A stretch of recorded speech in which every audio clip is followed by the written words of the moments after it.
Oh my gosh, it has been the longest day. So if I seemed anything but indefatigable in this video, it's because I was up at 3 in the morning doing fasted cardio. So I did 1 hour on the stationary bike. Then I went to the gym for my leg day. We did 2 plates controlled on the hack squat for actually I had a very late start. So 5 a.m. to just over 6 a.m. workout. Full day at work, came home. My brother's like, hey, what time are you gonna be home from work? And he surprised me for my birthday with a humongous ass refrigerator that I was lacking. Up until now, recently, I was using a mini fridge for my apartment for all of my dieting needs. Now I have a Tyrannosaurus Rex of a refrigerator. So it is 6:44 p.m. and put my phone on Do Not Disturb. But if it feels like there's anything less than 100% energy and enthusiasm and excitement in this video, it's because I've been up for like 18 hours. All right, the book that we're gonna discuss today, oh, my brother sent me a nice photo, nice. I don't know if you guys seen the movie Boondock Saints, but that's a picture of what he sent me. The Millionaire booklet. Now it's very important. You know, I was standing over there with the 1,000-book noble quest of this university just yesterday, and I said, it's incredible what we're gonna do in just the first 250 books. Beyond that, beyond year 6, that's just things that I love and what I'm gonna do and what makes me happy to read and to learn about and to grow. The first 250 books, the first 6 years of this university, as if you were going to your, get your bachelor's and then get your master's, right? Those 6 years. Every single person enrolled in the university is gonna become a made man. Every book that I'm choosing, the best literature of all time on personal development, will give everyone the key to their escape, the key to their freedom forever. And I'm hitting every single category. So we've done mindset. We've done, not yet, but we will, the power of positive thinking. We've done perspective and having gratitude within your life in books like Man's Search for Meaning by Viktor Frankl or The Ultimate Gift. We've done the foundation of financial literacy from The Richest Man in Babylon. This is the reason that this is the next book, because this is a perfect symbiotic tandem complementary addition to that book.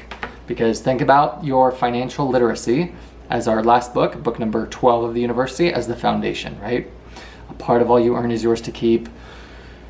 Don't spend as much as you earn, save, and then invest, and then increase your income, delay gratification. Don't buy shit you don't need with money you don't have to impress people you don't even like. Get out of debt. All of those tiny little principles. And then look how small this book is. It's the thinnest book of this entire university, 42 pages.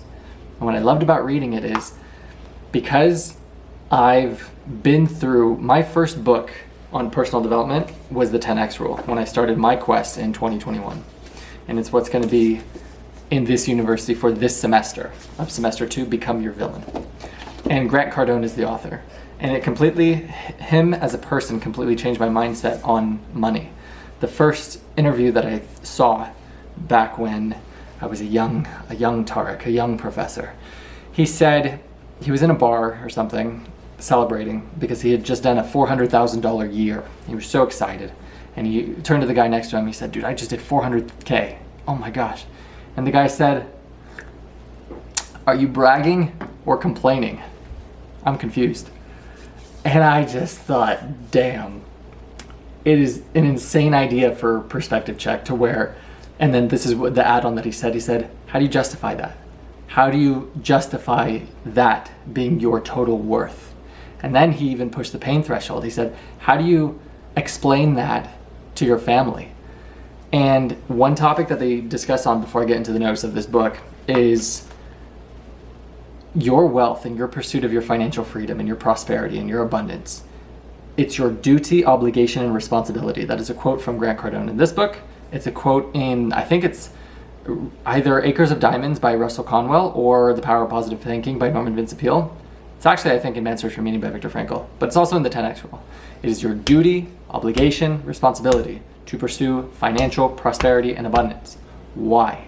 Because you're choosing by your sloth, by your laziness, by your neglect to give this much.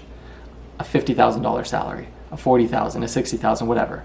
When you could increase your value, increase your skills, increase your income, and therefore have more to give others that you say you care about. And people will use any sort of shield to justify laziness and to rationalize sloth. They do it all the time. I didn't really want that promotion. I didn't really want to go for that. No, you didn't want to do the fucking work. And it's the same sentiment in every single regard of any aspect, endeavor that you want to pursue, and any excuse and out that you have, any cop out, any reason why. If you listen to people talk, just wait for the but. It always comes. The but following is their fucking story. The lie that they have to spin themselves, and it's not enough that they justify it to themselves. Their bullshit. They have to make sense of it to you, for you to validate, for you to confirm. And so what I love about that sentiment is he puts it just plain and simple. You have the potential to become more. Therefore, you have the potential to give more. Therefore, it is your duty, obligation, responsibility, if you actually care and love these people in your life. The most selfless thing you can do is pursue your greatness, your craft, whatever your passion endeavor is. That's the most selfless thing that you can do. Because by you becoming more, like I said, you will have more to give others. This is not about you. And when I heard that bar story, it completely shifted my mindset on money, because up until that point, I always thought the pursuit of wealth and money was just, it was synonymous with me, to me, with greed, with selfishness. But I didn't understand all the good, the tool that money is. As in, you're fucking useless to the charity that you want to donate if you're broke. And they talk about and harp on this in this book. You are useless to all the people that you care about as a provider, as a man, if you cannot take care of even yourself, right? If you're in survival mode, you're fucking useless in the sense of providing for others, right? And this university, this noble quest, targeted to young men. My goal is to, number one, become a made man in the process, but number two, make men what they used to be, what they no longer are today. None of this split the bill, none of this 50-50 bullshit. You, as the man, as the protector and the provider of the home, of your woman, of your team, of everyone you love, of everyone who's relying on you, right? When you just focus on yourself, not considering what you're going to give other people, the most selfish thing that you can do. Do you understand? As in, I'm only going to cover my own bases. I'm only going to make sure my bills are paid, my needs are met. Fuck you, right? Because then you're not living for anybody else. Then you don't understand what life is all about. It's not about you. It's not about what you get. It's about who you become and what you're able to give now that you've become more. That has to make sense. I hope that I said that very well. So the reason that I wanted to do this book, also because of my time constraint, I was originally starting on this, and I applied immediately the gold that's in this book that is coming this semester, Eat That Frog by Brian Tracy. And there's an incredible goal setting exercise, and I spent the last 2-3 days doing it, and I was able to map out it's over on my desk, a beautiful calendar for the next 6 months and for the next several years, and every single goal and every single task for the goals. And when you actually have all of that and then you condense it down to where you're just stupid specific on everything that you need to do, all of a sudden you're just like, holy shit, this is possible. If we get this much done in this short amount of time of 6 months of hyper-focus, it proves that one motivational quote, sharing this with Ricardo, who's going to be moving in here tomorrow. I pick him up from LAX. Perfect timing for the fridge and the new couch that I got for him. It said, 6 months of focus can put you ahead 5 years in life. And it is so true. I think back, my brother was here yesterday, or a couple days ago, and I said, did you know that less than 6 months ago I was living in my car? And I said, did you know that less than 6 months ago right here I was having a drug overdose on mushrooms? I had taken too many. In celebrations of moving into this apartment. And I said, that is insane, of what focus, commitment, will, where that will carry you. And another thing that they're going to discuss in this book is the importance of environment. As in, my number one prerogative in 2024 was to be the standard of men. right now, I didn't want to do this lecture. I didn't want to get up. I've had a long day. I was starting, the excuses and all bullshit was starting to set in. And I said, you said you were going to do it today, right? Despite being up at 3 in the morning, despite doing my fasted cardio, despite doing my training, despite going to work full time, despite carrying a fucking refrigerator up a flight of stairs. Do you know how heavy that is? Despite all of that, right? I said, you gave your word. One of the books, right? The 4 Agreements by Don Miguel Ruiz. Be impeccable with your word. Your word is iron. Your word is your bond. And so you can tell as the videos progress, my confidence is going up and up and up by stacking promises kept.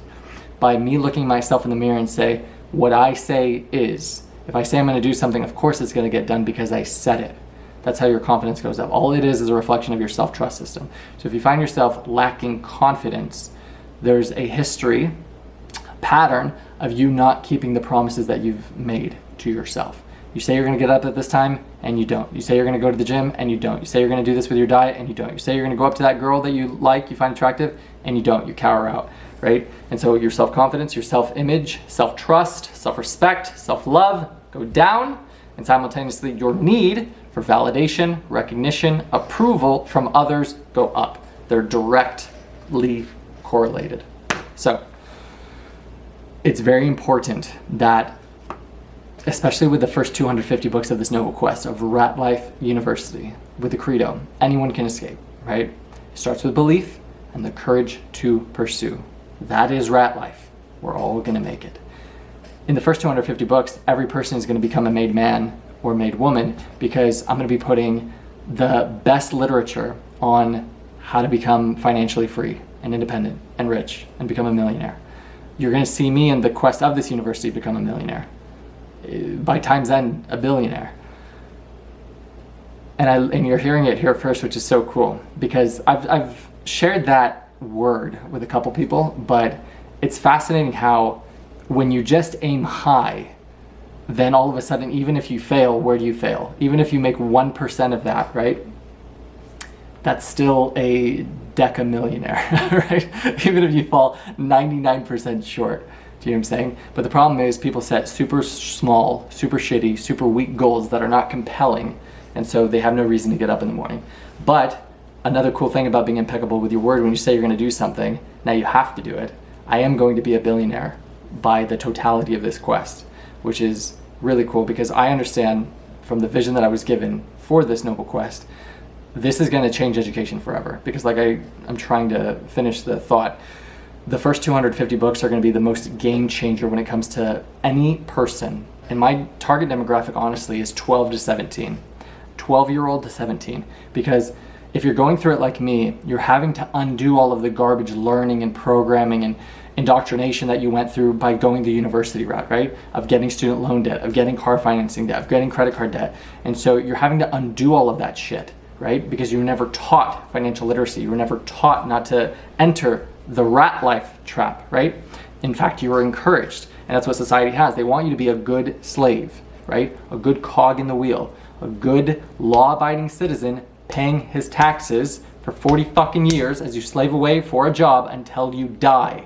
That's what they want. They want you as cattle on the farm, right? Until your time is done, and then they take your meat, right? People don't understand that, but the reason I want the demographic to be 12 to 17, because imagine this, right? You have your childhood, 12 years old, right? You enjoyed elementary school. As soon as you get to junior high, you begin your development, right? You begin learning financial literacy. How many people, you watching this, have been to school and said, man, I really wish I would have learned this in school. Why didn't I learn anything that I can actually apply? Even when you go the university route. How many of you have a bachelor's or a master's? What the fuck have you retained from your education? Nothing. Nothing. What do you have to show for it in terms of your finances, in terms of your income, in terms of your life and well-being? Nothing. You have debt that you're drowning in. You have a shitty life that you don't like. You're probably living in a place you don't want to live, driving a car you don't want to drive. You could be in a relationship with a spouse or a significant other that you don't want to be with, doesn't love you, doesn't trust you, doesn't respect you. What kind of a life is that? A life of mediocrity, of settling, of living paycheck to fucking paycheck, of just surviving, of settling and putting your hand out for the fucking scraps while they print money out of thin air, right? Abundance and prosperity is everywhere. And the beauty about this quest is if you pursue that, who else in your life benefits from it? Who else wins by you becoming more and you having more, right? Because you know of all the good that you're going to be able to do with it, right? So in this university, 12 to 17, right? I want them to be done with the first 250 books by the time they're 18. And then they're given the choice, right? Everyone's going to be given the choice. You can either go the indoctrination route, right? Where you go to modern day education university, which, oh my God, I'm so happy I graduated when I did in 2016. How liberal, feminist, woke, disgusting the university has radicalized and liberalized the students to where I saw a video and it was of a billionaire guy, and it was a story that Tony Robbins was sharing. I believe it was Tony Robbins. He said, I sent my daughter and paid $200,000 for her to go to this school only to lose her. She doesn't talk to me anymore because of the fucking disgust, I was gonna say cess, the brainwashing that they do for the children in the school, right? The cancel culture, the feminist movement, the Black Lives Matter shit, all this garbage that they're inducing on your fucking child, to where $200,000 for his daughter who loved him prior to going, who now doesn't speak to him. He said, I paid $200,000 to lose my daughter. That's the fucking reality of modern day education, right? It's disgusting. It's garbage. And if you are in a financial position to where, I had this conversation with my mom, I shared it in a previous lecture, to where you can't afford to put your kid in private school, then what the fuck do you think they're learning? Because they're learning about, at prepubescent ages, they're learning about transsexuals. They're learning about lesbians. They're learning about gay sex. There's a book in the curriculum of an elementary school, Patrick Bet-David shared this, of it teaches you how to give a better blowjob to an 11-year-old. That garbage is what your child is consuming and being indoctrinated in that you have no idea about if you can't afford to put them into a private institution. Because they understand that people at our age, we see through bullshit, right? And so they can't get to you for their agenda, but they can get to your kids because they're playing the long game of enslavement forever. So that is the other fire that's pushing this university. This isn't my ability to do this. This is my responsibility to do this. I see myself truthfully as Spartacus, right? I truthfully see myself as being able to give people the key to their freedom forever, who have only known a life of slavery. That's what I feel I've been charged with. And so the first 250 books of the university, I'll be able to teach everyone how every tool that you could possibly need to become a millionaire, to become an incredibly well-spoken, articulate speaker and orator and rhetoric, to be able to be, I said, financially literate, to be able to have an abundance, positive, gratitude mindset, right? A gratitude foundationed mindset, right? Where you're going about your day in, this is happening for me. Why did I need to go through this? The hero narrative, not the fucking victim. No one in this university is someone who coddles, is into the coddle culture, who feels sorry for themselves, who bitches and moans yet does nothing to change or remedy their situation. Fuck those people, right? You are a hero if you're in this university. You're on a quest to become your best self, to close the gap of who you are and the potential of who you can be, right? And the beauty about it is, by you leveling up, by you becoming free, everyone in your life benefits. I wrote it on a list. I said, if you pull this off, how many people can you make free forever, right? And I said, I got to it was like 20 or 30 people, and I said, your procrastination, neglect, whatever, I said, all of these people's lives will be worse because of you. And I said, that's your fault. I said, your mom not retiring earlier, that's your fault. Your woman still working a fucking job for someone else, submitting to another man, your fault. And when you go down the list, and then you factor in your family, right? Your immediate family, girlfriend, wife, your kids, future kids to come, you just say, how the fuck can I explain that to them? That I'm not pursuing my goal, my passion, my endeavor, that I'm gonna give up, that I'm gonna quit. How the fuck do you look yourself in the mirror, let alone your wife in the mirror, and explain to them why it's okay that you don't try harder, that you don't level up, that you don't grow, right? And that is because that's the standard. There isn't one, right? There's nothing holding you to a higher standard to become more in this fucking society, because that's what they want. They want you as complacent, docile, obedient, as a fucking slave, right? But it's up to you to be able to level up, to see through this bullshit, to say, I have one life, I'm gonna die. What do I have to lose by going for it? And if I pull this off, it's only a win, right? It's asymmetrical risk reward. The greatest risk is not taking any action, because then your slavery is guaranteed, right? But at least here there's a fucking chance. Do you understand? So, despite how small this book is, despite how tiny, seemingly insignificant, it is golden what is in here. And it is why it is in this university, the Millionaire Booklet. Because every single person enrolled in this at 18, given that choice, indoctrinated into a life of fucking perpetual slavery until I die, or given the key to their escape, given a home, given the key to their freedom forever. Which would you choose? That's what we collectively can give the 12-year-old to the 17-year-old. So by the time they're 18, they don't get fucked like you did, right? The one who has the mortgage, the one who has the student loans, the one who's drowning in credit card debt over 20% interest right now, the one who has the car financing, the one who has insurance on all this shit, who has interest on all this shit. You tack on a family on top of that, and you're just like, now they're printing money, so the value of my dollar is going down. They're hiking the interest rate, so I'm paying more. They fuck you with inflation, so you're noticing the cost of your gas going up. You're noticing the cost of your goods and service going up, because everything that gets transported by freight, such as your eggs, your milk, whatever, that's all going up. So my dollar is worth less. My dollars get me less. And then when they do eventually lower the interest rates, right? And you're like, oh my gosh, now it's a good time to buy, right? I can afford it. Because when you have, no one understands the power of interest rate. If you have like a 3.5, or let's say 3% interest rate on your mortgage, could be $2,200 for a $300,000 house. If that 3% goes to 7%, all of a sudden that $2,200 mortgage becomes $3,500, right? When they lower the interest rate, the cost of the asset goes up, to where the divide between people who own the assets and the ones who are the renters widens and widens and widens, to where you're seeing houses from 50 years ago, they were less than $100,000 right now. My friend just showed me a house that her mother is selling because her dad passed away. $1,300 was her mortgage payment for a 4-bedroom unit in Placentia here in Orange County. It's going on for over $1 million. The house didn't increase in value to that.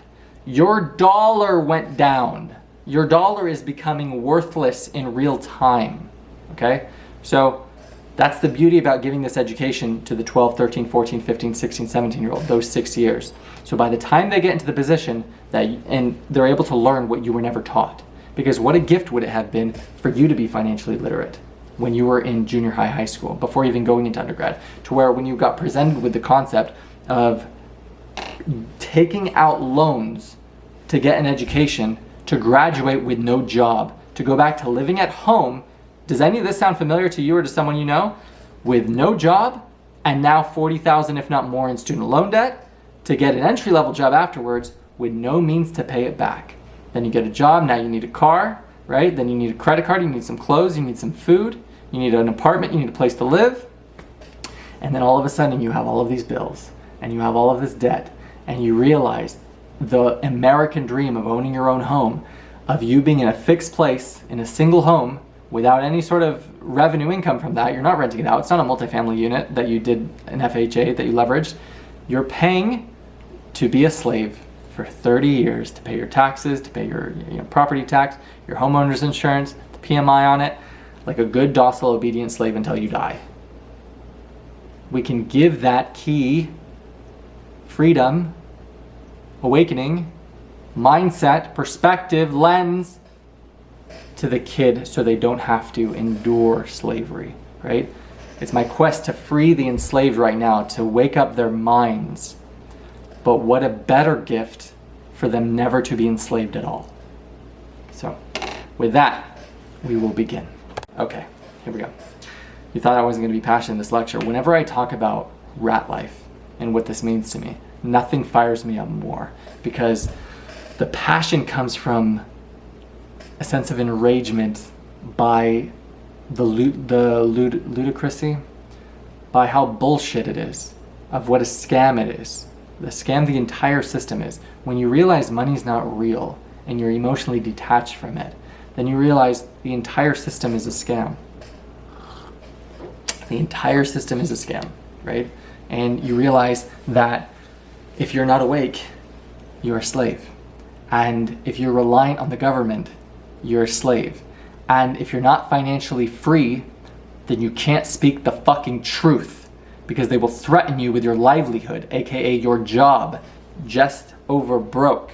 As in, anyone who called out the bullshit of COVID, your job was threatened. Oh no, I need my job because then I can't pay my mortgage. Then I can't provide and protect my family. So now I have to get the vaccine. Now I have to comply.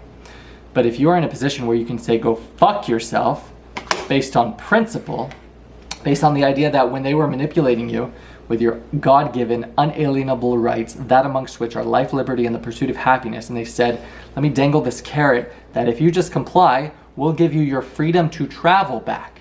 And I said, wait a second, fuck you. What is stopping you from doing this shit again with something else that I have to just take and just comply and just get boosted and injected? Go fuck yourself. And I found out very quickly the amount of fear and cowardice that's in this world when no one else stood up and did that. And any person who I met traveling, even family members. And I said, it brought me back to like kindergarten, where I saw a motivational picture and it said, stand up for what you believe in, even if you're standing alone. And the unfortunate part is the vocal minority, and now the cowardice is probably the majority, are, I would say the vocal minority are the people who have all of the social media outlets, because that side controls all of them. Did you notice how when all the COVID bullshit happened, this has been fact checked, this has been taken down because this has been fact checked by our fact checkers? And it's like, and then the problem is, that's exactly how tyranny stands. You control the narrative. So you only see one story, and you don't allow the people to say, hey, this is bullshit. You don't even allow that to be posted. And those same people, I don't know if you noticed, it was on Instagram, it was on YouTube, it was on Twitter before Elon bought it, and now it's X. It was on every social media outlet that you can think of, which means the same team owns all of them.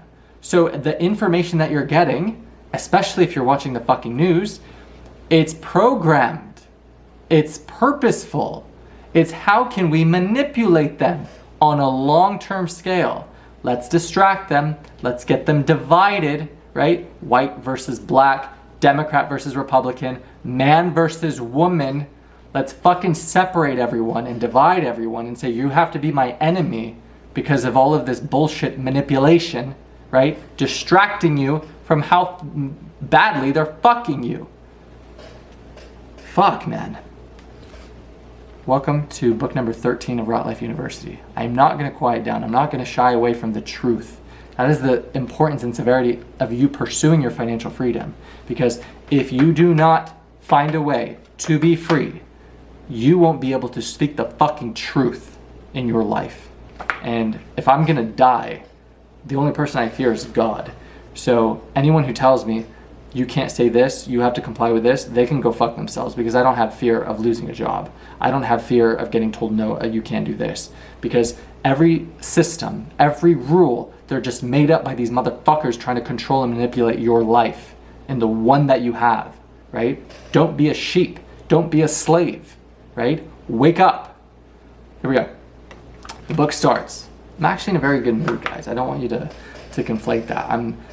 I get the news of whether I got a new job within the next 2 days, and I could not be more excited about, because from all the things that you're going to learn in this book from these notes right now, one of the biggest tenets is increase your income, because without increasing your cost of living, because then you have a margin, right? Then all of a sudden you have money that you can then begin to stack and stack and stack, save, save, save, and then cash out and invest.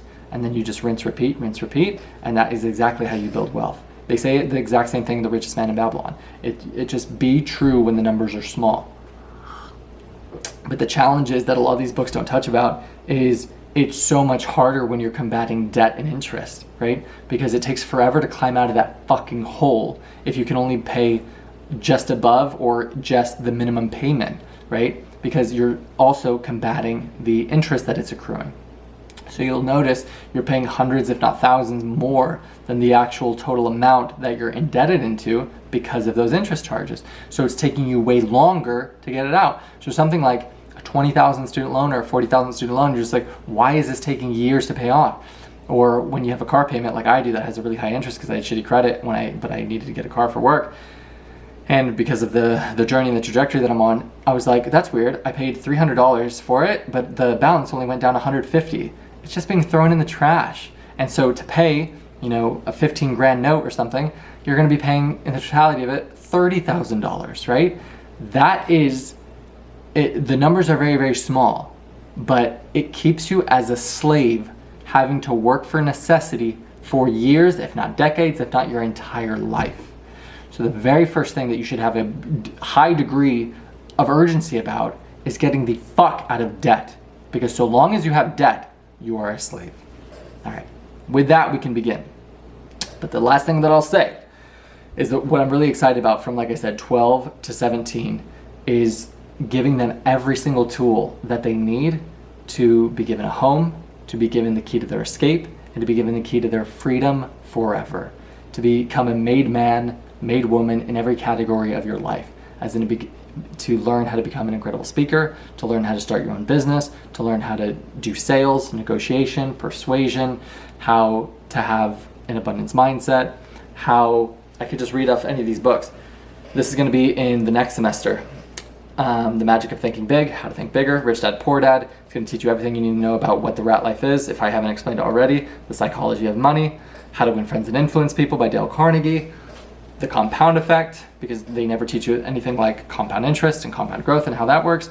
Think and Grow Rich, all of these books. But then the actual application of it. When I bring in Alex Hormozi's books, we'll learn how to, his titles are $100 million offers, $100 million leads. So we're tackling every single thing you could possibly need to become your best.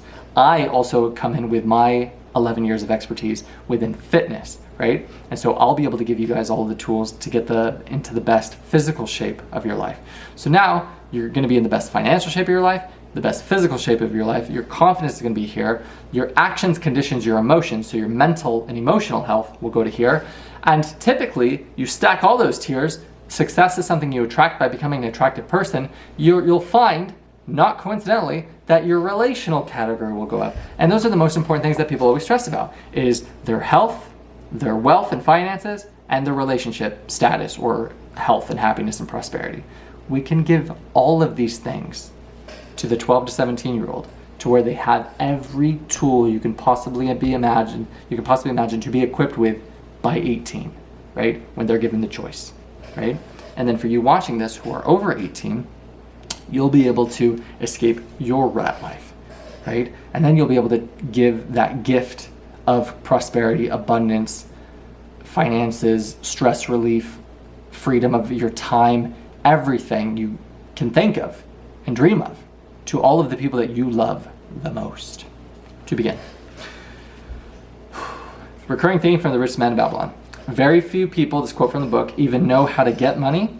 Even fewer know how to keep it, and almost no one knows how to multiply it. They said the exact same thing in The Richest Man in Babylon, and he discusses, this is how you make it, this is how you keep it, and where are the investment vehicles that you should put it, this is how you multiply it. Because it's not enough that you get money, that's the first step, right? To increase your income, to have that margin from your overhead expenses to the income that you're making. So there's that gap, right? That's called freedom, right? When your overhead expenses are here, and your income is here, that's called slavery, because that's debt, okay?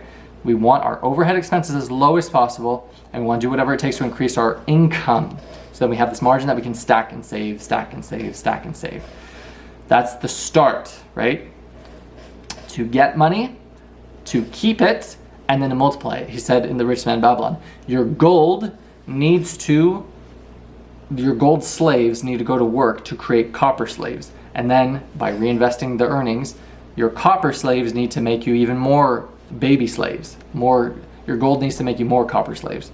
I kind of butchered that, but I think you understand the sentiment. As in, if my $100 is earning 6% interest, then now my $106 is being reinvested to earn even more, a higher interest, because 6% of 106 will be more than $6. Do you understand? It's very, very small when you start, but over time it looks like this. It's exponential growth from compound interest. So very few people even know how to get money, even fewer know how to keep it, almost no one knows how to multiply it. And I said the richest man in Babylon theme. And he says, no one talks about money. Or I said this, my thoughts. It's so true. I have this frustration with my family. I can never talk with my brother about goals. My mom, every time I bring up the idea or the topic of money, shies away from it. She's like, I want to retire when I'm 70. I'm like, that's great. If you were to retire then, based on the calculations of your contribution to your CalPERS, which is essentially her 401k, I said, what would be your income on a month-to-month basis? So then I can know, okay, this is what is the margin that we need to subsidize. So you make, say, it'll be 2K income for the rest of your life, but your cost of living is 2,500 or 3K, then we got to figure out, some way to supplement that income to get you that extra money that you need so you don't have to change your lifestyle as you retire. But she was like, I don't want to talk about it. I don't want to look into it. I'll do it later. And it's like, if you don't talk about it, if you don't discuss it, if you don't address it now, then you're going to be terribly displeased later when you're just like, oh, wow, I only have enough income for 5 years. And then I'm that 75-year-old greeter at Walmart, right? Because people are living a lot longer than their savings because of a lack of planning and preparation when they were younger.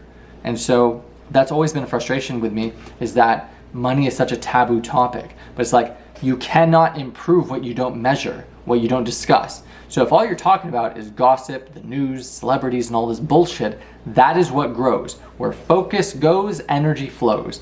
But if all you talk about and fixate and focus on is money and the improvement and the betterment of it, then how is that not the inevitable result to become and have more of that? If that is your sole prerogative and your sole focus in your quest of your personal development, of your journey. And in my quest of my development, because I was thinking about it on a walk, I was like, there's never been something that I put my mind to that I didn't achieve, ever once. When I was a young student and I graduated from high school and I put my mind to getting through and passing and graduating from UCLA, I did it. As hard as it was, particularly with the path that I went, I took classical civilization, which is the study of ancient Greece, ancient Rome. And having to learn Latin was the hardest thing I've ever done, one of the hardest things I've ever done in my life. But I did it because I put my mind to it. When I chose to play a video game called World of Warcraft, right, I became one of the best players in the world at that video game, beating the #1 ranked players in the world in PvP arena, player versus player. So I was one of the best players. Why? Because I put my mind and focus on it. When I told everyone I was going to look like a fitness model one day and I pursued bodybuilding, 10 years of work later, and those people all who laugh at you, who don't have any of the success, and it's very important when you take advice or when you absorb criticism or ridicule from other people who don't have the life that you want. It's such a waste of your time and energy. As in, there's a good quote, and Arnold did it so great. He was criticized when he was younger, and somebody said, I never want to look like you. And he laughed and smiled and said, don't worry, you never will, right? It's that same sentiment. I put my mind to it, and then all of a sudden, lo and behold, I was able to create a fitness model tier physique, right? There's never been a pursuit or endeavor that I've put my mind towards, right, that I didn't achieve a degree of excellence. This is the first time in my life I've ever put my mind towards becoming financially prosperous and wealthy and a millionaire, soon to be later on a billionaire. I've never put my mind to something because there's been a part of my upbringing and psyche and mindset that I've always known that I was going to be successful, right? It's never been a question. It's just, I knew that when the time came for me to finally focus and finally put my mind to it, it would just be the inevitable result. That is something that was solidified when I was younger. It's just, that's the expectation, right? That's the standard. My name is Tarkaux. Like that is, there is no other byproduct or inevitable result that contradicts that, right? But the challenge was I never had the rock bottom until May of 2023, May 21st of 2023, for me to say enough. It was really good at interview, Robert Downey Jr. with Oprah, and where he's talking about him overcoming black tar heroin. And he said it wasn't hard. And then she was like, wasn't hard? And he said, no. He said, making the decision was hard, right? That's the challenge. And Jim Rohn says it in one of his lectures. He says, one of the greatest words in the English language vocabulary is the word enough. That finally, the day you say, I'm so fucking sick of this, not another fucking day, right? Until you hit that point, it's like the frog who goes into the pot, but the water's not boiling. If the water was boiling, he would jump out immediately. But the problem is, a lot of you in your life, the water's not hot. It's not boiling enough to where it's not the worst situation, and it's tolerable, and so you're enduring it way longer than you should be. As in, you're comfortable at your job, you're making enough, you can afford a little bit of entertainment, right? A vacation once or twice a year, and so you're just like, it's not bad, you know? I should be grateful, I should have this. And so 10 years will go by of settlement, of mediocrity, of contentment, and then of regression. And then when you gain happiness from the progression. And so when you see yourself not progressing, you become unhappy, your spouse becomes unhappy, and then that's when the whole system goes down. And then you'll find yourself, soon to be divorced, soon to be separated, soon to be losing custody of your kids, soon to be financially fucking wrecked, right? All because you stopped progressing and you stopped choosing to level up and to grow. And because the water wasn't boiling for you in your life.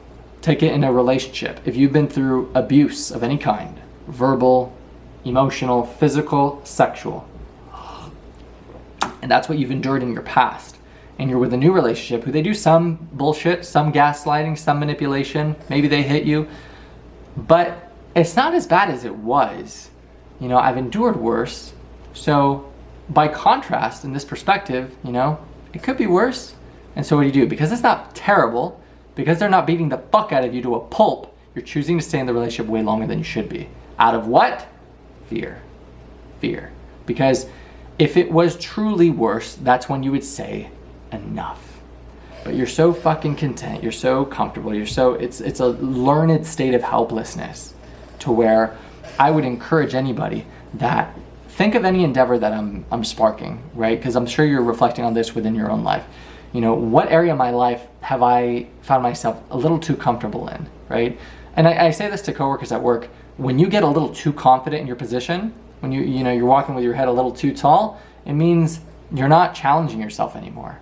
There's nothing forcing you to grow and to level up. As in, I could be this fucking awesome hero of this level for 20 years. How do I justify and explain that to my wife, to my kids, to my family, that I could be here, but I'm too much of a pussy to go through this discomfort that it takes to grow and to level up, right? I'm too much of a coward to go into the arena, right, for me to grow and to improve. So I'm just gonna stay here in my comfort zone where nothing grows, but I feel safe, right? What kind of a life is that? Explain. So it's very important that look into your life right now and consider the idea of where is the water not boiling? What relationship am I enduring or prolonging that I shouldn't be? What job am I prolonging that I shouldn't be? What shitty housemates and roommates do I have that I should get the fuck out of immediately? What friends in my environment am I still talking with who are drug addicts, alcoholics, and fucking losers, right? Oh, but he's funny? Oh, but we have a great time when we get high, right? And then push the pain threshold. Why am I choosing to be a shitty mother, a selfish mother, right, to my kid, who I could become so much more and give them so much more? I'm choosing not to level up here as a man, as a provider, and so my kids, because of my sloth and cowardice and laziness, they now have to go to public school where they're going to be indoctrinated into this fucking garbage and smut. Whose fault is that? Yours. Got it? This whole university is about personal accountability, right? The beauty about it is you become a hero in the process. By you taking full ownership and responsibility of your life, all of a sudden you have the power to change, to remedy it, to improve it. And then, like I said, dude, what is the consequence? Who else in your life, who else's life improves as a result of you getting better? Okay. That's my frustration with no one talking about money. Because if they did, number one, we would all see that on a global scale, that the system is a complete scam, But number two, you'd realize it's all abundance. There's so much out there that we could all win. We could all help each other. Life is not a zero-sum game, as in I don't win because you lose, right? We can all win. We can all grow. We can all level up. We can all be free, right? Food for thought. Next, the millionaire decision. That's what he says in this book. Make it now. I've made it. So there's just a lag time. I already know I'm going to be a millionaire. And in fact, it's why I can't justify and rationalize staying in a 9-to-5 job, because I've done the math on what it would compound. I said, if I save this much, right, and I work this job and I'm making 6 figures for 25 more years, and I'm 28, soon to be 29 in a week. My birthday is June 3rd, in case you're watching this one. Wish me a happy birthday. And, excuse me. Like, okay, if I'm retiring at 65, whatever I would compound, I'd be able to cash out like $600,000 at retirement. I said, how the fuck can I justify, how do I rationalize my worth, my value of 30 years of my effort to amount to 600 grand? How can I do that? How selfish would that be of me to pursue the rat life, to stay in the rat life, when that will be a fucking fraction of what I can accomplish and achieve by having the courage to pursue, right? And you'll find a recurring theme in books like these are the idea of how do you make sense of your value and your worth being this with your income. It's a lot harder if you haven't escaped the rat life, because you don't understand that your worth and your time and your value, it's so much more valuable than you think. So when you're settling for fucking 40,000, 48,000, and they print money out of thin air and you realize it's all a scam, you're just like, this is complete bullshit. Because the same person working the same job over here, they're making 2x, 3x what I'm making, and you're just like, over here they're taking out 10%, 13% to my income tax, and you're just like, wait, but they're printing the money out of thin air? Wait, but when I go to the bank and I deposit $100 because of fractional reserve banking, they're taking out 90% of it and loaning that out. So the number that I'm seeing in my bank account reflected, that's just numbers on a screen. It's not my money. It's not even real. You start to piece all these things together and you're just like, wait, I can become so much more, because it's all fake. It's all made up. It's all fairy dust. It's all just made up numbers on a screen, dude. It's a video game. That's it. They're credits. They're gold in a game.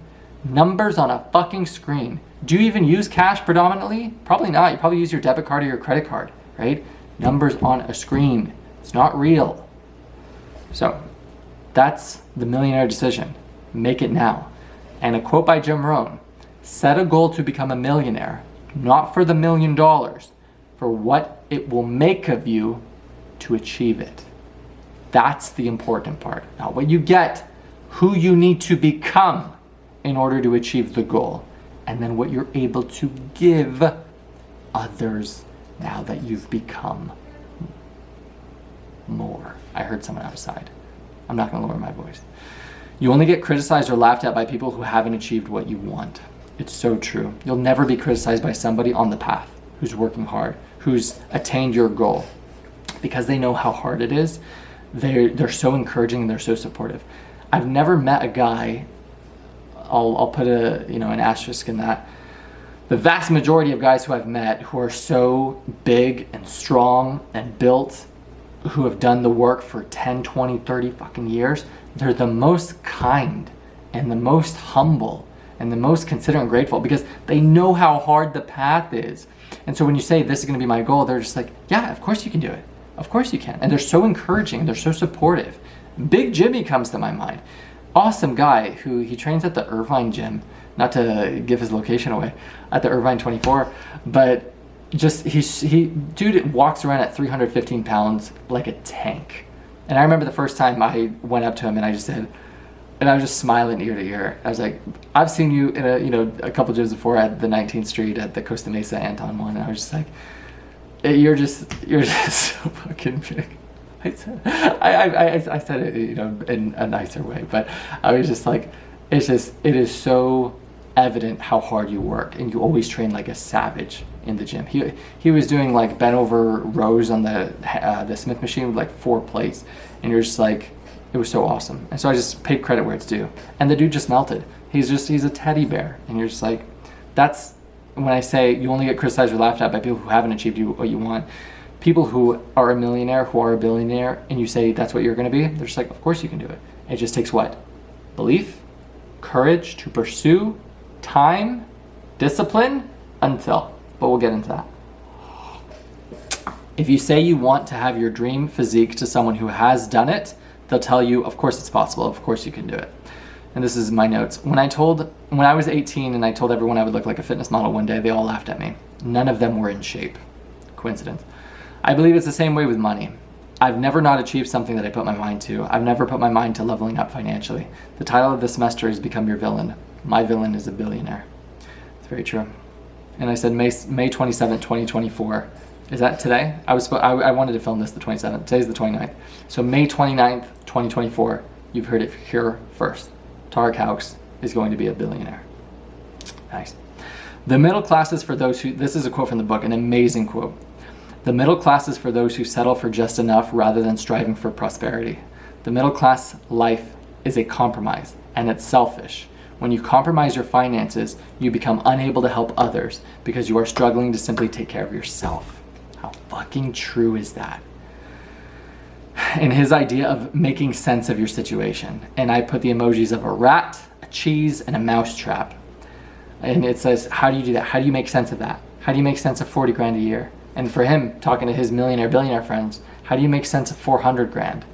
How do you make sense of that as the cap of your value? And man, it's such a different mindset. It's such a different lens to view the value of your time and your energy, right? From your day to day. And it's so cool. Food for thought. That's all this university is. You have to lose your middle class, slave programmed mind. 30-year mortgage, 401k, law-abiding taxpayer, rat slave with a job, just over broke. Millionaire math. And I love this quote, do the math to create possibility, then create strategy.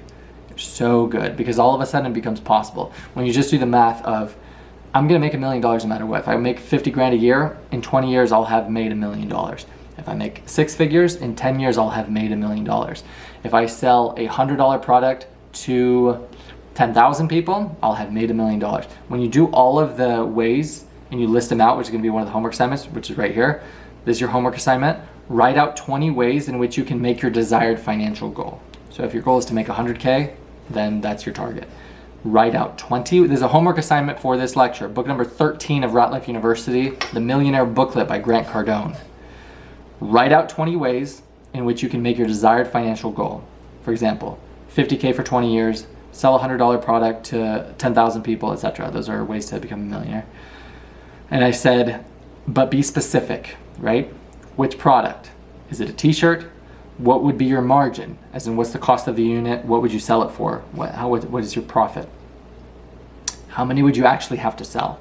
Because if you're like, okay, my t-shirt's $20, right? Okay, then I need to, well, let's do a better number. No, we'll do 20. My t-shirt's $20, so I need to sell 50,000 of them to become a millionaire because it's my target. But the cost of my t-shirt is $10, so I actually need to sell 100,000 t-shirts, right? I said that well. So do the math of what it actually is going to take. Don't bullshit yourself. Do you understand? Okay, at 50K for 20 years, that's not including taxes. That's not including your overhead expenses. You're going to make the million, right? You're not going to keep the million. It doesn't matter what the fuck you gross. What do you net, right? And then you can begin to plan and map it out. You're just like, wait, when you do the math and it goes over it in this book, you're just like, this is all of a sudden possible. It's just a few $100s a day, just a couple sales a day. If I have a higher ticket item, I just need to do 1 sale a day perhaps, right? When you can make this possible, and if you expand the time horizon, it becomes so much easier. If you say, I'm going to become a millionaire or a billionaire until, I'm going to do the work until I'm that. Then all of a sudden, when I expanded my time horizon to 25 years for the B, I was just like, I don't see how I wouldn't be able to achieve that. When I expanded it to 25 years. When I did less, I was like, I need to have, be a millionaire by year 1 or 2 or 3.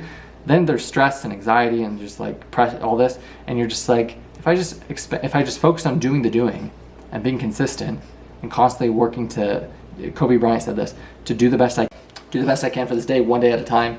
Your success over the span of 20 years then, what does that look like, right? The gap between first and second, unbridgeable. Next. So that's the homework assignment. Write out 20 ways in which you can make your desired financial goal and be very specific about what it would take. 20 ways, no less. Do the millionaire math, keep it simple, the strategy will come after. So I love that quote. Do the math to create possibility, then create strategy. And then Robert Kiyosaki in Rich Dad Poor Dad says this. He says, don't say I can't do something, because that your mind doesn't even go to work to try to find a solution. But the way that you unlock the power of the creativity of your mind is you say, how can I? Okay, so that's where the strategy comes in. Do the math to plant the seed of possibility. It's possible. I can. I'm worthy of this, right? It starts with belief. Then you tap into some potential, because then you start to spark creativity. How could I do this? And when you do 20 ways and no less, Brian Tracy, the reason I chose that number is because he said that exact exercise. He said, the number one exercise called mindstorming of any goal-setting exercise that anyone has ever done in any of his seminars that it's ever been discovered over the course of his entire career. It's made more millionaires than any single other goal-setting exercise. And you write out your goal. You know, I want to earn $100,000 in the next 12 months, and you list 20 ways that you can increase your income, right, to achieve that goal. You know, I work harder, I work smarter, get a second job. And he said the first few are going to be easy, the next few are going to be difficult, the last 5 are going to be the hardest. And you have to really think and dig deep. He said, but in all of his experience, the 19th, the 20th, he said that was the one. So it's an incredible exercise. I can't stress that enough. Do it. You need to next increase your income. And I said, previous book reminder, this is from the last book we did, The Richest Man in Babylon by George Clayson. Have you found the opportunity that's going to take care of you and your family for the rest of your life? Are you spending some time every week looking for that opportunity? And if you say no, how fascinating is that? And how do you explain that to your family? No, I haven't found opportunity, and no, I'm not looking. It's not going to happen by fucking accident, right? I love this university so much, man. It's so cool. Quote from the book. I was super excited and realized how important increments and surges in income are to validating confidence and ability. When you quit bitching about money and start taking responsibility for increasing your income, it's amazing what happens and how quickly it can happen. So true. Because why? All of a sudden you give yourself power to change, to improve. 6 months ago, I was living in my car to pay off the debt from Ratlife, right? Overdosing on drugs with cuck, loser, drug addict, and alcoholic friends. That was my environment. 6 months later, man, we've come a long way. Where are we going to be 6 months from now? With Ricardo moving here, iron sharpening iron. The quest, this noble quest of 25 years, man, it's just started. We've just begun. I put job update question mark, like the teary-eyed emoji was smiling. I haven't been told yes or no if I got the new job or not, which would put me in the 6-figure category. I believe I'll find out either tomorrow or Friday. I think it's going to be Friday. I think that's their thing. They give out the call. So I'll know one way or the other. And it's a coin flip. It's me or one person. So it's an internal candidate or it's me who was external. I did an incredible job in the first round interview. I did a terrible job in the second round interview. So it's just a matter of how much weight goes into and what they're looking for in that room, right? So we'll see. But it would be such a gift, because then I would truly be able to start the quest, because right now I'm not compromising my environment. And so I'm choosing to pay a premium to have my own apartment so I can control the entire environment of positivity, encouragement, support, growth, the word fucking yes, right? And being surrounded by just yes and encouragement, support, like I said, and winning and improvement and betterment and humility and no egos and no negativity and no depression, no excuses, no verbal, emotional garbage, no weeds in my garden. That is something I'm not willing to compromise, despite what I could save renting a room, being surrounded by that toxicity, right? To me, it's an opportunity cost. What price am I paying through saving these coins, right? Because what could my earning potential increase to, right? What could my network and therefore net worth and relationships, whose lives could I better by me choosing to fill my cup? And so because of that decision and that resolve, my overhead expenses are here and my income is like here. And so I still have debt, some credit card debt. I have the interest that I need to pay my brother for the Ratlife debt. And so this tiny little margin, it's not cutting it in order to really break free, because I'm also battling the interest and all this. But that's the coolest part about doing this university, is you're seeing me escape the rat life in real time with the same hardship and adversity and struggles that anyone watching this and enrolled in is enduring on your own end. The battery's gonna die, so let me switch it really quick. One second. Do you see the couch? Do you see the couch? Dude, it's a queen sofa sleeper. And so I wanted to give that to Ricardo. So he has a lovely couch for the day for when he's working, and then he has a bed to sleep in until we get, you know, like a 2-bedroom apartment or what have you. This feels kind of zoomed in, but hopefully this is okay for you guys. Maybe I'll sit right here. Oh, but yes. All right. Onward. Here we go. So that's the job update. I'll let you guys know, obviously, by the next book whether we got it or not, which is really cool, because with the quests, I have an achievement tracker on an Excel sheet, because I use Google Sheets, to where I'll be able to actually quantify, catalog by book what achievement we did. So by book 14, we were able to get a 6-figure job. I'm really hoping. By book this, we were able to get our dream woman. By book this, we're able to, you know, earn 100K. By book this, we're able to get 1,000 YouTube subscribers, whatever, right? These many students enrolled, and it's so cool that you're going to see, and I'll post about it, I'll share it, I'll discuss it, of the entire progression of the journey. You know, you'll be able to see real time of what book I was able to become a millionaire. And it's so cool. I've always wanted to document my entire life, but I never have, right? I've done the transformations, right, the before and afters, but I've never documented the totality of the journey. And so you're seeing the entirety of this noble quest from these videos. Money seems to flow to those who give it the most attention and take the most responsibility for it. Very true.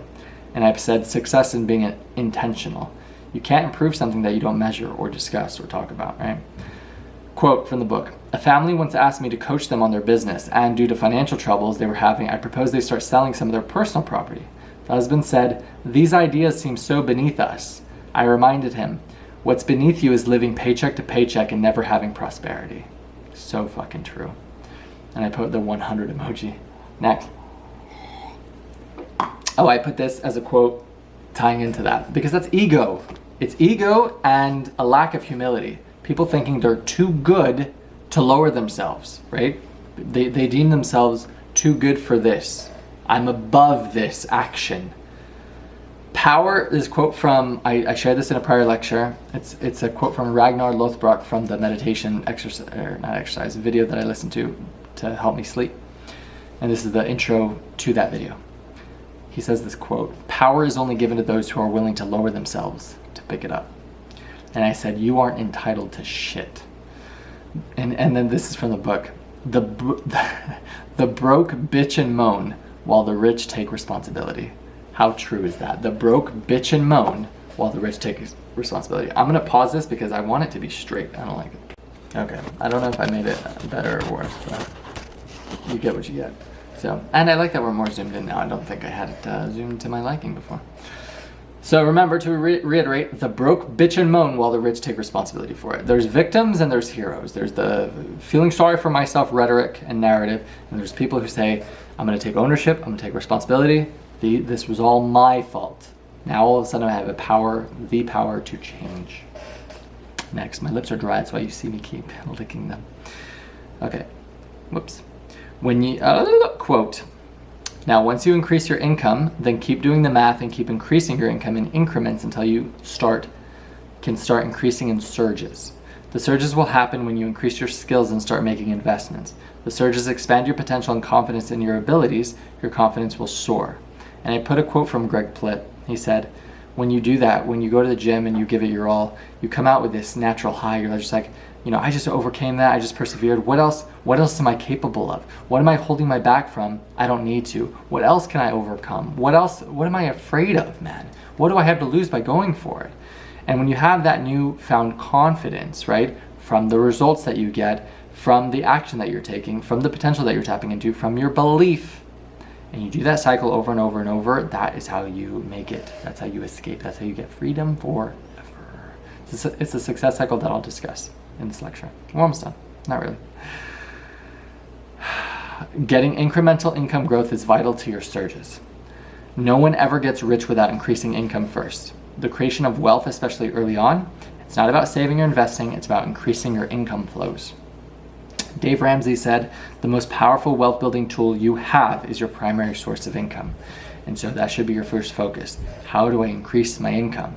Do I need to get a second job? Do I need to get a promotion? Do I need to get my same job in a different location, different city, different, district, different sector, whatever, where they're paying more? Focus on how can I increase my income without increasing my overhead expenses. Next, ask yourself, who's got my money? And I love that. Who's got my money? And the money that you have, it's not your money, especially when you're in sales. I learned this by selling personal training, doing online coaching, selling pre-workout.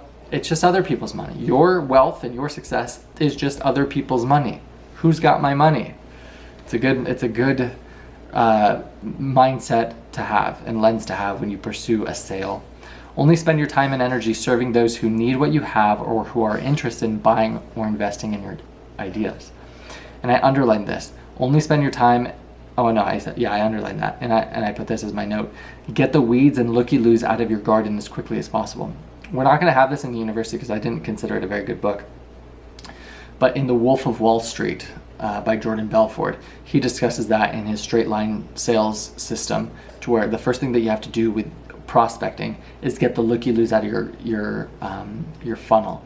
He said those are the weeds. They have no intent on paying. They're wasting your fucking time. And I had to learn that when I did sales. There's people who, how much, this, and they're not qualified to do business with you. And so you need to be nice to them, but understand that they're not interested in buying. They don't want to support your business. They don't care. They're not even there for referrals. It's just be nice to them and then fucking cut them out of your prospecting garden as quickly as possible.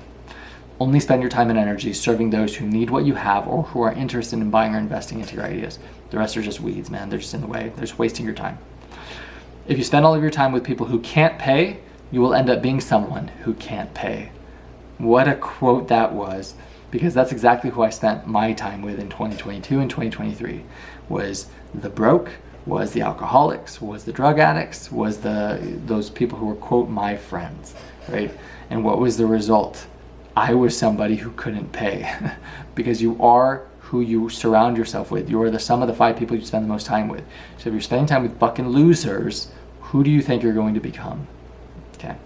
The idea of I'm going to make a lot of money and I'm going to help a lot of people in the process. I love that idea. It's exactly my pursuit and endeavor. I'm going to make a lot of money. I'm going to help a lot of people in the process.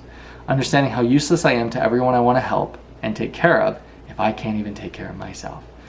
The university in this quest, the prerogative of you becoming a made young man, if you're a young man watching this, right, of your role, your duty as a protector and a provider of your guild, of your clan, of your team, of your family, of your woman, right? It is not acceptable for you not to assume that role. And some people get that lesson earlier, some get it later. I got it at 28. I had no interest or sense of urgency or responsibility to take care of other people until I turned 28. All of a sudden, my prerogative was, I want to be a provider. I want to provide for my woman. I want to take care of her for the rest of her fucking and my entire fucking life, right? I don't want her to work another day. I want her to be an incredible wife. I want her to be an incredible mother. I don't want her working a shit job, slaving away, submitting to another man, right? Her doing that another day is my fault, not hers, right? And how many women do you know in this world who are working shit jobs, not because of their follies or faults, but because the faults of men, of shitty men, of where men have gone so astray. Women aren't modern women anymore. I'm sorry. Women aren't traditional women anymore as a result of men not being traditional men. It's so fucking true.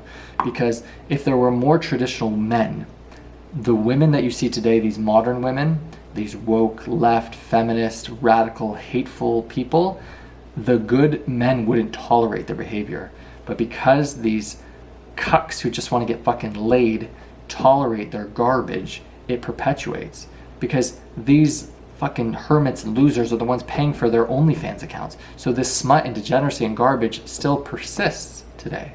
But if all of us stood together as good men and said, no, this isn't going to be tolerated, this isn't going to be celebrated, this isn't going to be encouraged, you're going to be outcast as if you're the adulteress from the Scarlet Letter.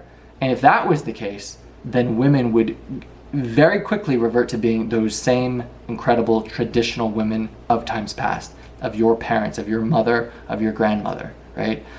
So whose fault is it? It's the men's fault.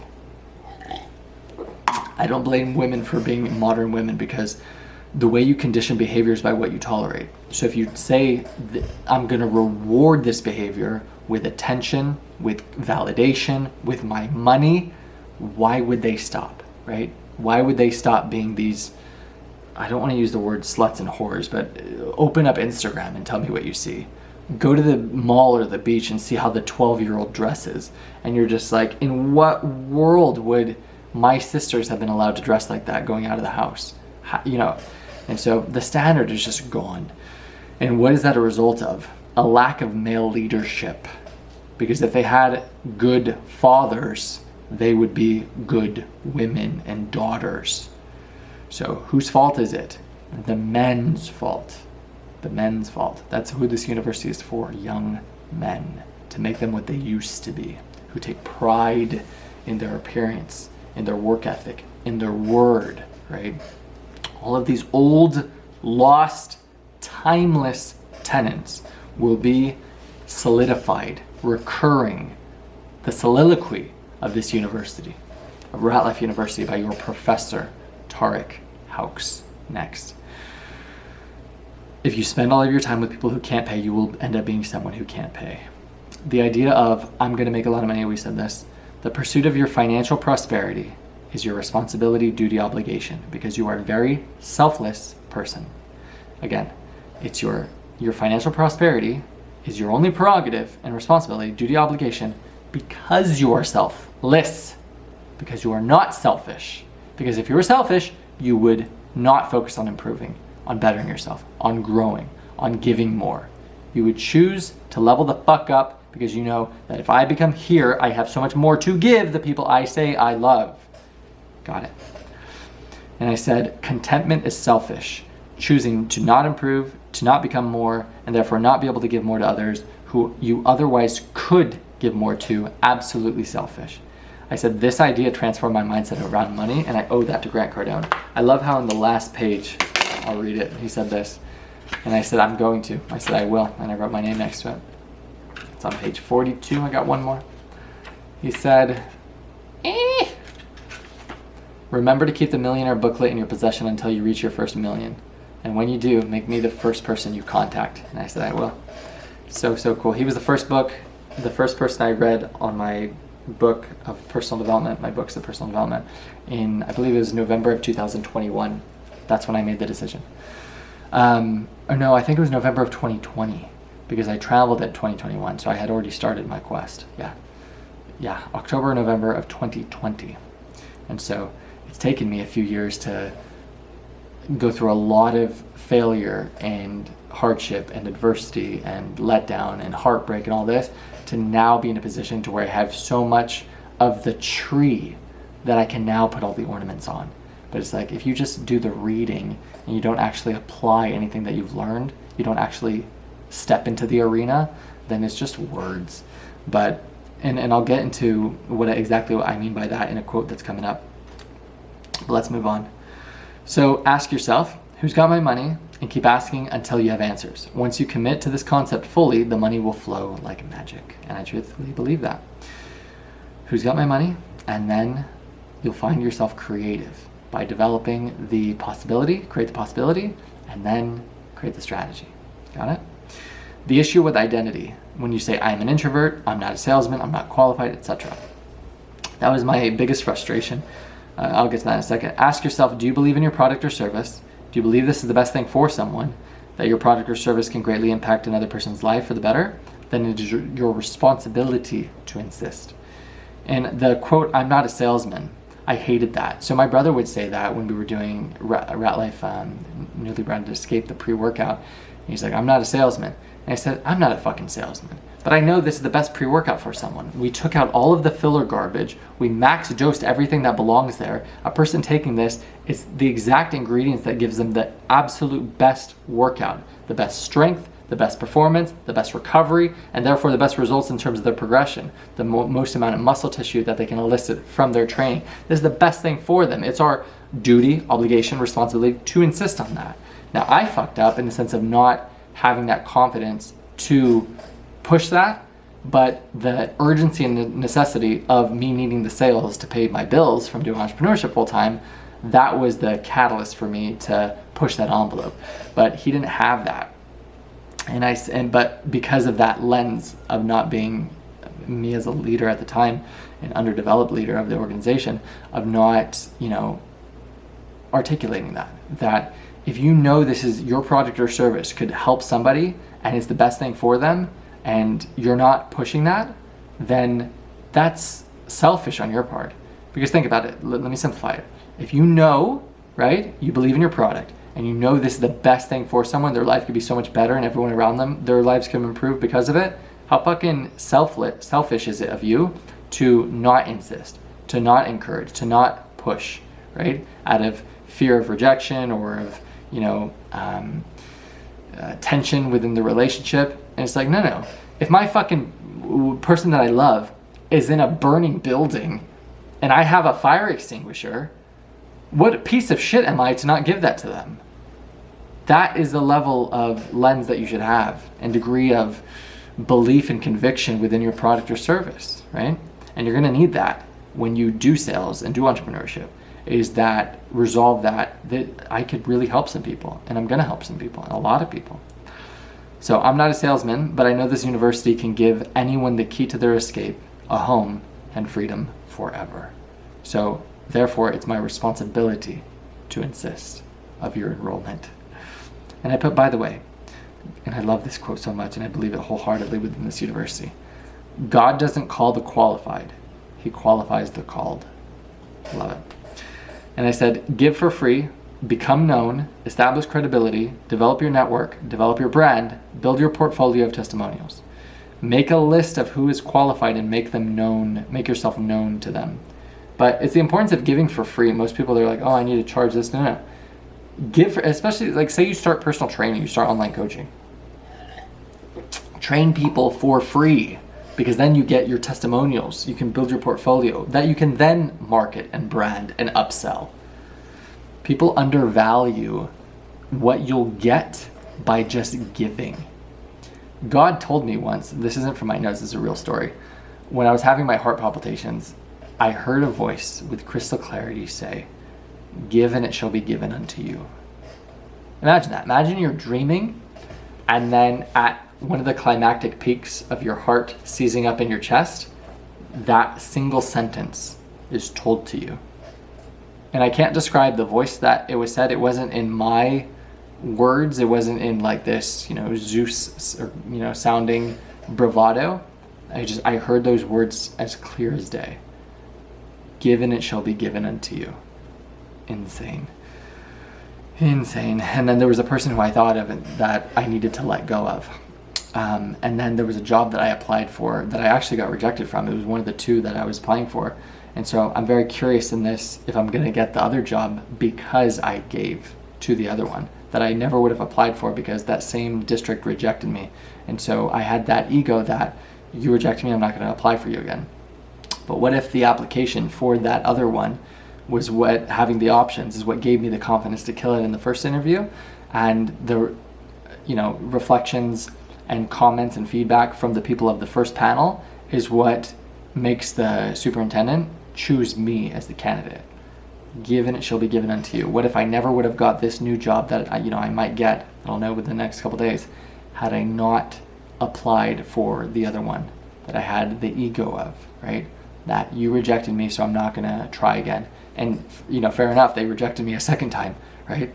But what if that was necessary to get this one? And so You can't see the how in foresight. You can only align the stars in hindsight. So it's going to be very, very cool to see that quote in real time, that, you know, why did I need to go through this? Because life only happens for you, right? And so it's going to be really, really cool in the next couple days if I can get that call, man. I'm the most excited to just be free, to just be out of debt, finally, after 3 years of just... That's because that's when I assumed the debt for Ratlife, was November of 2021. Where I made the biggest mistake of taking out that debt in order to start a business, making the biggest mistake when it comes to entrepreneurship, which is that we'll go over in the 10X rule. Don't overestimate the amount of support you're going to get. Don't underestimate the amount of work it's going to take. I fucked up both of those. And that's the importance of you not learning until you learn the hard way. So everything that you're learning in this university, until you apply it, it doesn't mean anything. Because I read that book and had those words in foresight, and it took me actually learning the fucking hard way for me to actually learn those words. You know what I'm saying? So it's going to be, I'm excited. That's all I'm going to say. Make it, yeah. So remember, who's got my money? Time invested in who's got my money will always, always, always result in money. Where focus goes, energy flows. Concept, stay broke. Force yourself to need to produce new revenue. Human beings perform best out of necessity. And it's so true. And I put why. I can completely attest to this. When there's no plan B, when the boats are burned, you will be amazed how resourceful you become. When rent is on the line every month, when you don't know where you're going to get your next meal from, when it's do or die, sink or swim, you get very creative at generating revenue. And I would, man. When I needed, you know, $300 and I had a day to fucking pay my rent, I did whatever it took. Whatever manipulation, in the sense of buy one, get one free, buy two, get one free, you know, just anything I could to generate and be creative value and be able to, you know, make the sale that I needed. And you'll find that as a parent, that if you have a kid, you won't not feed them. And so if you're struggling financially, you'll do whatever it takes to, you know, get to this threshold in order for you to be able to provide for them, because urgency and necessity demands it. So, but if you don't have that, then you'll just do enough to get by. So it's the importance of, you know, staying broke, because then you stay hungry, you know. And he specifies in the book, don't stay poor, stay broke. As in, get that margin from increasing your income, have that stack, put it into a vehicle where it's very safe, you're not going to lose it. And as that grows and grows, and then you cash that out, right, into an asset that will then produce more golden and copper slaves. And you repeat, repeat, repeat. He doesn't hold cash. He doesn't stay liquid. You know, he just wants to use his money, not to buy stupid shit, not to buy more debt and liabilities, right? He leverages debt with real estate. But what I'm saying is using that money to put it into an asset that's going to produce more money, more flows of income. The ultimate quote from the book. This is such a good quote. The same will happen to you. An idea plus hard work multiplied over long periods of time plus discipline will always equal success. There just comes a point in time when, well, you will be super rich and almost nothing can change that condition. But you have to put in the work. Ideas are great, but they mean nothing without hard work over time plus discipline. And I said translation. Anyone can escape. It starts with belief and the courage to pursue. Ratlife, we're all going to make it. And this is the success cycle. I want you to memorize this. Belief, potential, action, results, over time, until. That is the secret to success. And I put story of Barcelona. When I was in Barcelona, I had Money Master the Game by Tony Robbins. I was reading it in my hostel in the bar area. And this annoying dude came up to me. He's like, "Oh, join us, to drink and do this shit." And I was just like, there's a good quote, and it says, "If you don't replace my solitude with company, you've done me such a crime." And sure enough, when somebody brings you into their group, but they don't replace your solitude with company because they're not present, they're not there. He was trying to get with a different girl that didn't work out for him that night. Not because I had anything to do with that, but anyway. But in terms of the the story, I pulled out my book. So while he was talking about bullshit, I said, he was like, "What's that book? What are you doing on?" I said, "Do you want to see the secret to life?" I pulled out the front cover and I drew it. I drew belief, potential, action, results, and I drew a circle, and I drew over time until. I said that is the secret to success in any endeavor that you embark on. He didn't believe it, but the girl that he wanted to believed it, or wanted to be with. Next, theme of delaying gratification, a recurring theme in this book. Pay the price today so you can pay any price tomorrow. And I said, do what others won't, and one day you'll live a life others can't. Save to invest. Yes.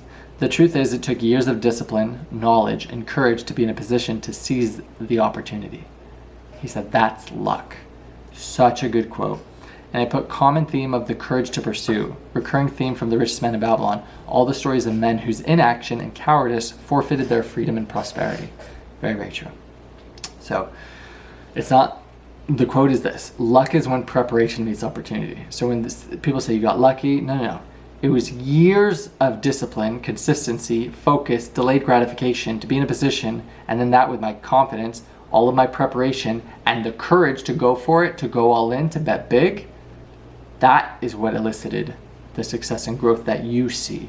You didn't see the fucking decade of work, of early mornings, of late nights, of me going out in the rain, of, the loneliness, the despair, the defeat, the hardship, the living in the car for 93 days, you didn't see any of that shit. You see the after, right? And I just love that quote, and so that's why I wanted to include it.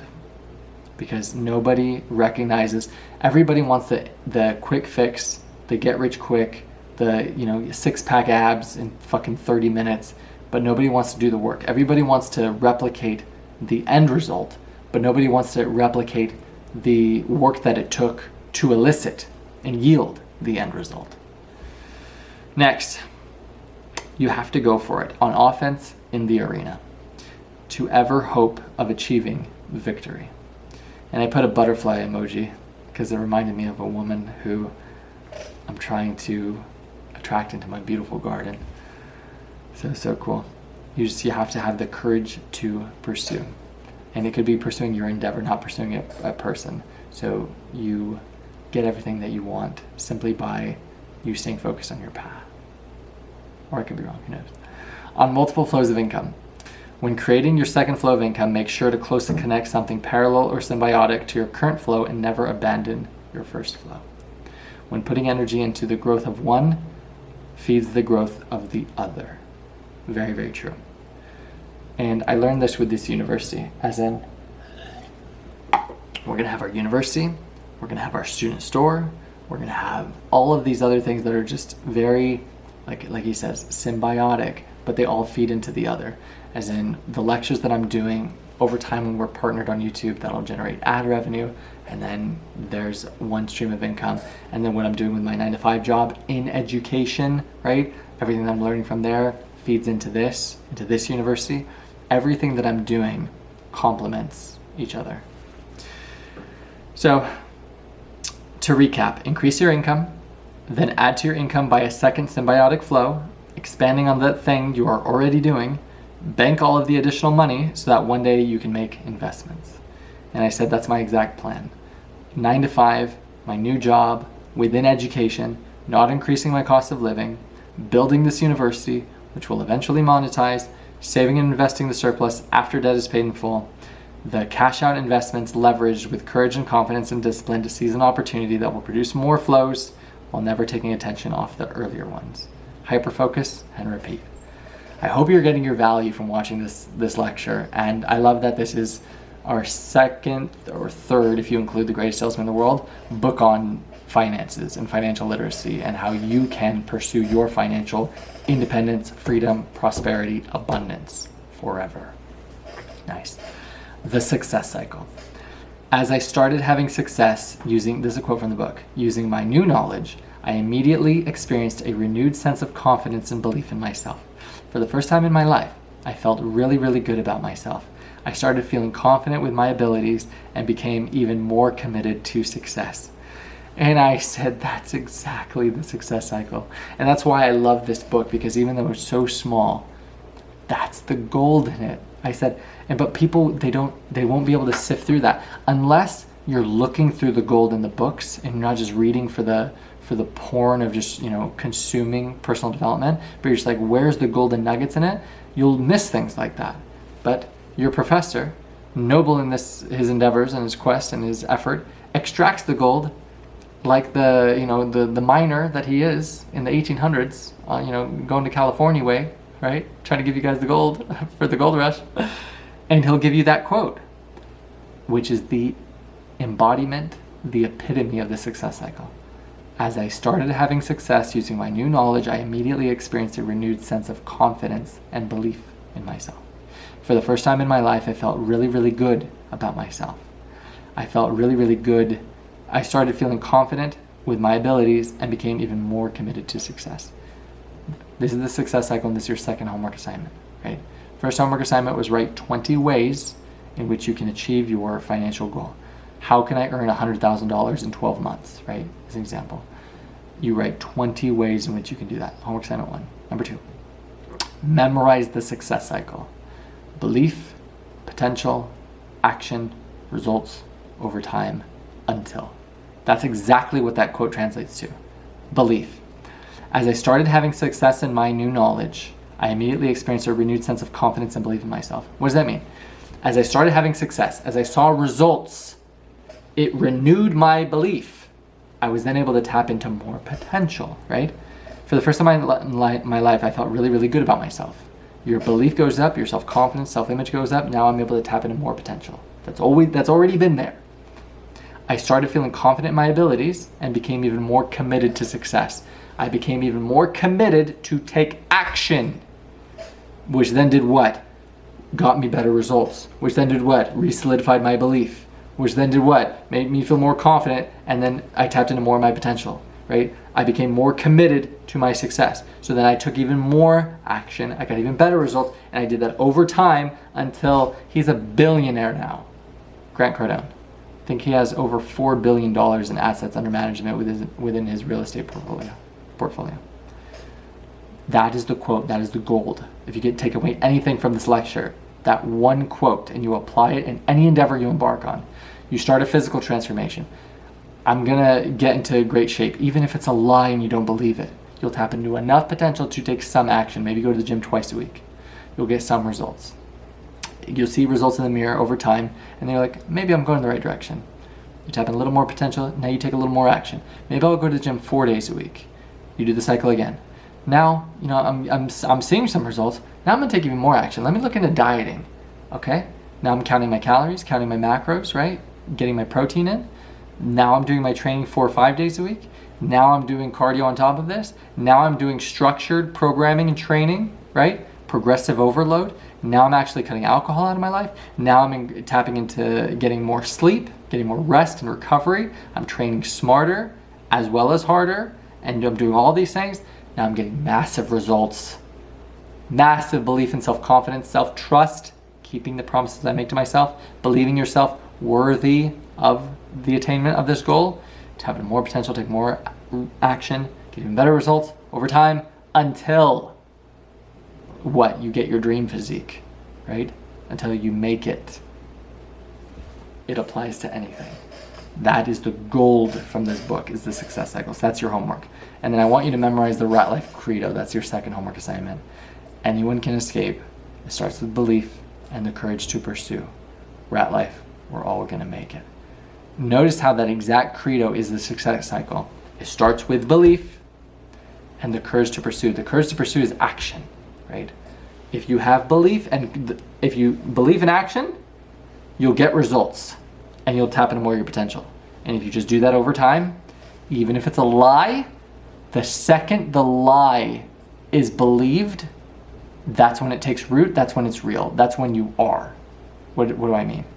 If you say, I'm going to become this, I'm going to become a millionaire, but it's just bullshit words to you and you think you're faking it, right? As soon as you believe it actually, then you've tapped into the potential to realizing it. But until then, it's just bullshit. I had to say we're all gonna make it. It's on my wristband. For years before I believed it for myself. Years. because I was that 145 pound 18-year-old at my height of 6'2", right? Completely broke, without the confidence to even talk to a girl. And that was my before, that was my start, right? And I had to say it when I was called Skeletor by my best friend in high school, when I was, I'd lost my virginity at 19, when I didn't have my first kiss for, at 19 as well, super late. And all of these things, it conditions the idea that, you're less than, you're not enough, you're this. But I had to say, I'm gonna make it. I'm gonna become this fitness model. I'm gonna become this, educated person. I'm gonna become this world traveler. I'm gonna become this professor of this university. I'm gonna become this millionaire. I'm gonna become this billionaire.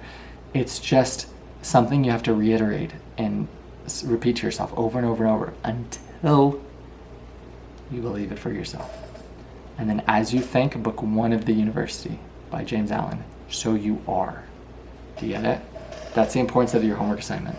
To memorize the success cycle, belief, potential, action, result over time until, and to memorize the Ratlife credo. Anyone can escape. It starts with belief and the courage to pursue. Ratlife, we're all gonna make it. Nice. Next. Food for thought. This is the finishing of my notes. If you are truly committed to becoming a millionaire, review your environment, where you live, your friends, and your family. I chose to get the fuck away from all of these people, all of these cucks, all of these losers, all of these drug addicts, all of these alcoholics, all of these shit people, weeds, complainers, depressed, negative, excuse-ridden, people who did not have the life that I wanted, did not want to talk about goals, ambitions, dreams, wanted to bitch, wanted to moan, wanted to not have courage of pursuit, wanted to live a life of cowardice. And I said, I always felt like a hypocrite being around those people, because how could I say I'm this and this is what I stand for when I tolerate this behavior right fucking in front of me, right? And so it's hard, it's lonely when you cut all those people out, but eventually they stop messaging you. Eventually they stop reaching out to you. But you make it very fucking clear, this is the path that I'm on. This is where I'm going. You are either on this path, on my team, or you're not in my life. It has to be that way. That is the only way you will break free. But if you constantly choose to surround yourself and limit your potential by your shitty friends, your shitty environment, your shitty roommates, even your fucking family, right? You are being very selfish to the people you say you care about. Because until you cut the fucking weeds out of your life, your garden will never be fertile. You'll never be able to grow. You'll never be able to become the person that you could be. And the people in your lives will never be able to improve from your cowardice because of your fucking cowardice, right? So all of a sudden, ability to becomes your responsibility to, right? But that only happens when you take ownership, when you take responsibility for the other people in your life that you say you care about, right? As soon as you actually give a fuck about them, then you'd quit feeling sorry for yourself, you'd quit bitching and moaning about your situation, and you do something to fucking change it immediately. That's what I did. I said, I'd rather live in my fucking car than being surrounded by these fucking losers for another day. And I did it for 93 days to mend my wrongs, right? To make things right. To be a man of my word, right? To pay my fucking debts. I'm willing to do whatever the fuck it takes to be free. And therefore be able to give freedom to everyone that I love. So food for thought if you want to commit to doing the same. Final notes. When you implement these 8 steps, I can promise you a few things. He said this in the book, and this will be the finish of this lecture. This was his promise from the book and why I loved it so much despite its brevity, right? Golden book. Golden to becoming a millionaire. Completely soundproof plan. It will be harder than you think. It will be easier than you think. You will achieve way more than you imagined possible. The reason that I love that ending is because I learned from him from the 10x rule. It will be harder than you think because I made that biggest mistake with pursuing Ratlife the first time. I underestimated the amount of work it was going to take, and I overestimated the amount of support I was going to get. And when I launched with 600 units of pre-workout, right, of product, in the first month I did 8 in sales with, what would amount to $15,000 in debt. And 8 sales, $50 a bottle. What did I net on that? for a $20 bottle created product, $200, right? And so you're just like, fuck.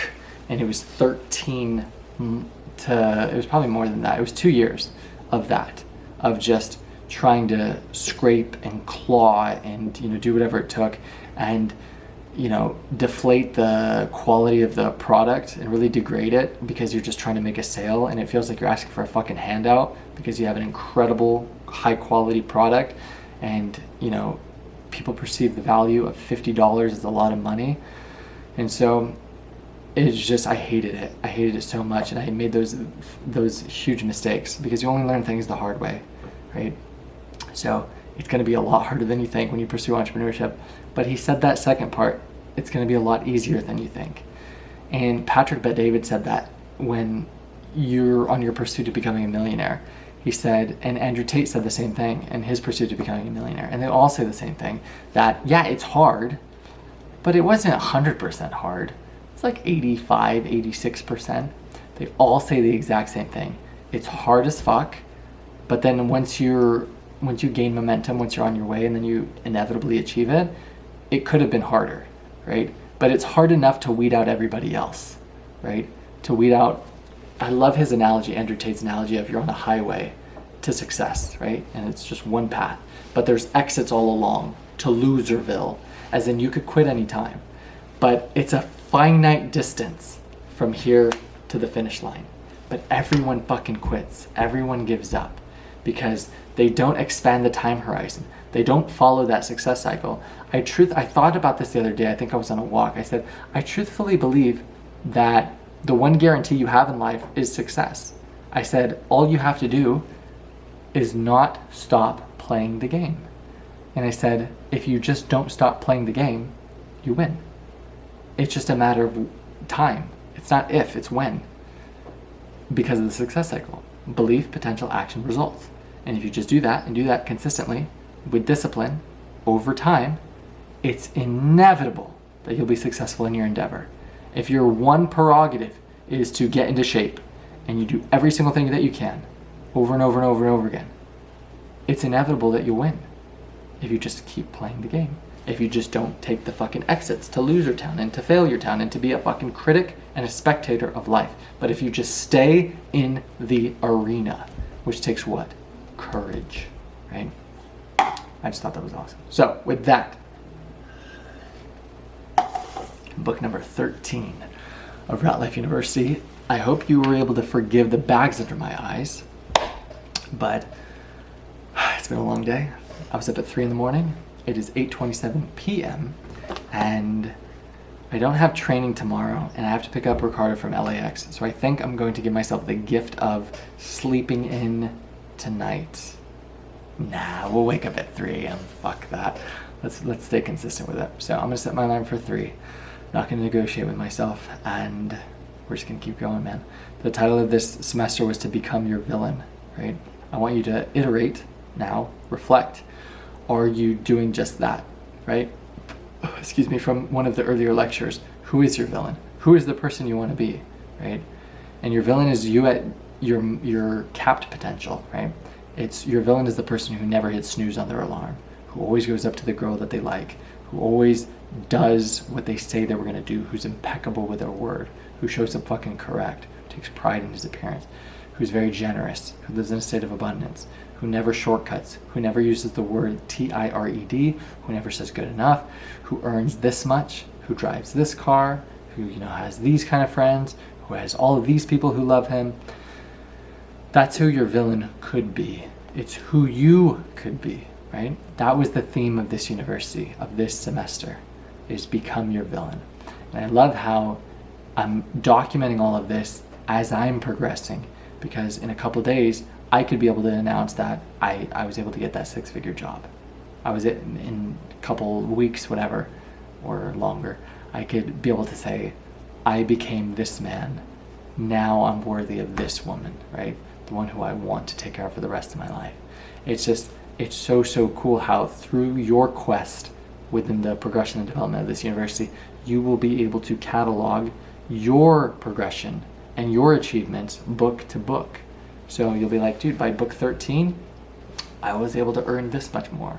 I was able to quit this job. I was able to travel to this country. I was able to propose to my now fiance. It's so cool that if we're just all patient, if we just all take pride in our progression, right? If we just choose to enjoy the journey, to celebrate the wins along the way, to not beat ourselves up over the failures, to have these discussions and discords with, humility of, we're just doing our best. We're taking it one day at a time. We're not better than each other. We're not trying to, put others down. And we have the ego to say, I'm at fault. I'm slacking here. I want to improve here. And I love that within this university, it's going to be that, sentiment of anyone who's enrolled or a part of it just feels safe. That's the best compliment I've ever been given in my life, when somebody will say, when I'm with you, I feel safe, right? Because they know they're not going to be met with judgment or condemnation or criticism. They're going to be challenged, right? They're going to be pushed outside of their comfort zone because I actually care. And I understand that they could be so much more, so much better. They could be doing more, they could be giving more, they could become more. And so I'm the biggest proponent of courage. I smile ear to ear when somebody discusses their hardship or adversity or tragedy, because what does it take? Courage. When I see a friend or a woman pursue, I say woman because I've only known like one person in my life who pursued entrepreneurship, because I know how fucking hard it is. When I see them pursue their passion, their endeavor, and to go for it, I just love it. Why? Because I love courage. And that is going to be synonymous with this university, are heroes who have courage to pursue. That's all it takes. Belief, I can do it. I'm going to make it. I'm worthy of this love, of this relationship, of this wealth, of this physique. And I have the courage to go for it, knowing I have nothing to lose because I'm going to die. And so with that, book number 13, Ratlife University, The Millionaire Booklet by Grant Cardone. We are all going to make it.